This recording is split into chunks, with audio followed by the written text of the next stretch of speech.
Para saudara dan saudari yang Tuhan cintai, selamat pagi dan selamat bertemu lagi dalam renungan harian dari Paroki Santo Fransiskus Assisi HPO, edisi hari Selasa, tanggal 26 Agustus 2025, dalam masa biasa yang ke-21.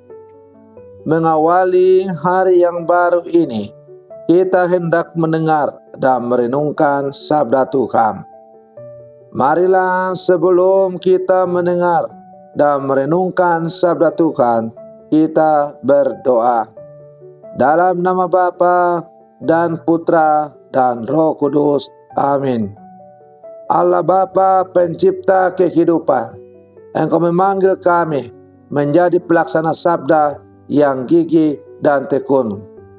Ajari kami menempa diri menjadi pribadi yang tangguh, mengutamakan sabdamu lebih dari segala sesuatu yang fana di dunia ini. Bersabdalah ya Tuhan, kami siap mendengarkan. Terpujilah Engkau Bapa, Putra dan Roh Kudus, kini dan sepanjang segala masa. Amin. Para saudara dan saudari yang Tuhan cintai, sabda Tuhan yang hendak kita dengar dan kita renungkan untuk mengawali hari yang baru ini diambil dari Injil Matius pasal 23 ayat 23 sampai 26. Tuhan bersamamu. Inilah Injil suci menurut Matius.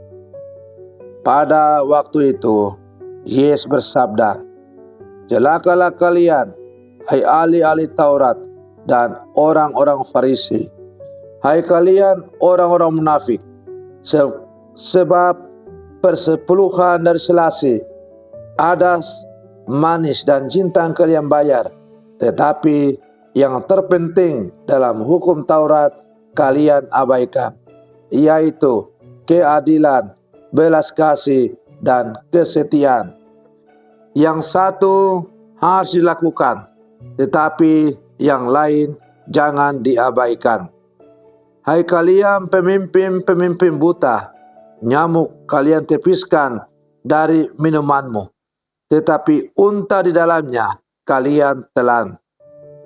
Celakalah kalian, hai ahli-ahli Taurat dan orang-orang Farisi, hai kalian orang-orang munafik, sebab cawan dan pinggang kalian bersihkan sebelah luarnya, tetapi sebelah dalamnya penuh rampasan dan kerakusan.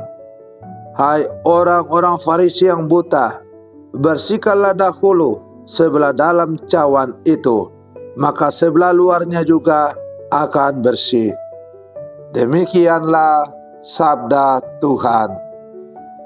Para saudara dan saudari yang Tuhan cintai, bacaan Injil yang hari ini kita dengar masih merupakan lanjutan dari Injil yang diperdengarkan hari kemarin, yaitu Yesus yang mengecam para ahli-ahli Taurat, orang-orang Farisi sebagai orang-orang munafik. Para ahli Taurat dan orang-orang Farisi dikecam oleh Yesus sebab persepuluhan dari selasi, adas, manis, dan jintan mereka bayar. Tetapi yang terpenting dalam hukum Taurat, yaitu keadilan, belas kasih, dan kesetiaan, mereka abaikan. Kata-kata Yesus yang keras ini mengajak kita untuk merenungkan. Persepuluhan adalah kewajiban yang baik, tetapi Yesus menunjukkan bahwa mereka hanya berfokus pada detail-detail kecil sambil mengabaikan hal-hal yang jauh lebih fundamental dan penting.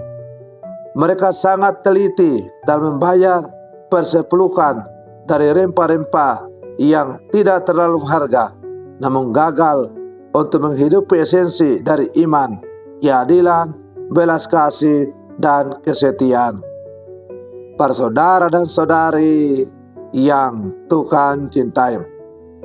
Kita sebagai orang-orang beriman yang hidup di zaman sekarang, seringkali juga kita bisa jatuh ke dalam perangkap yang sama. Kita mungkin begitu rajin dalam mengikuti aturan-aturan dan tradisi gereja. Misalnya, datang ke misa setiap hari Minggu, berpuasa atau menyumbang. Tetapi kita melupakan inti dari iman kita. Apakah kita benar-benar hidup dalam keadilan? Apakah kita menunjukkan belas kasihan kepada sesama yang menderita? Apakah kita setia kepada Tuhan dalam setiap aspek kehidupan kita, bukan hanya dalam hal-hal yang terlihat oleh orang lain?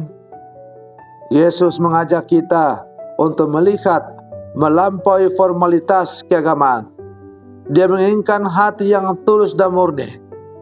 Maka Yesus tadi kita dengar, dia berkata, "Hai orang-orang Farisi yang buta, bersihkanlah dahulu sebelah dalam cawan itu, maka sebelah luarnya juga akan bersih." Perumpamaan tentang cawan ini sangat kuat.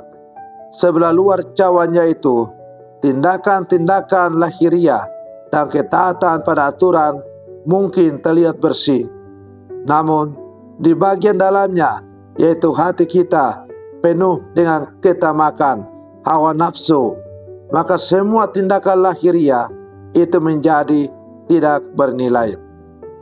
Para saudara dan saudari yang Tuhan cintai, sebagai murid-murid Yesus, kita hendaknya jujur pada diri kita sendiri.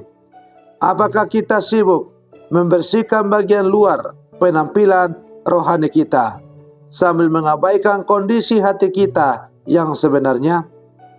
Yesus mengajak kita untuk memprioritaskan pembersihan hati. Ketika hati kita dipenuhi oleh kasih, keadilan, dan belas kasihan, maka semua tindakan kita akan mengikuti. Tuhan tidak menginginkan ketaatan yang kosong, tetapi hati yang sepenuhnya menyerahkan dirinya kepadanya. Maka para saudara dan saudari yang terkasih, marilah sebagai murid-murid Yesus yang hidup zaman sekarang, kita terus memohon rahmat dari Tuhan agar kita dimampukan untuk membersihkan hati kita, sehingga hidup kita dapat menjadi cerminan dari iman yang tulus dan murni, yang berlandaskan pada keadilan, belas kasihan, dan kesetiaan kepadanya. Para saudara dan saudari yang Tuhan cintai, semoga perlindungan saya untuk mengawali hari yang baru ini semakin menghantar kita untuk menjadi murid-muridnya yang sejati. Selamat pagi, Tuhan Yesus memberkati kita semua.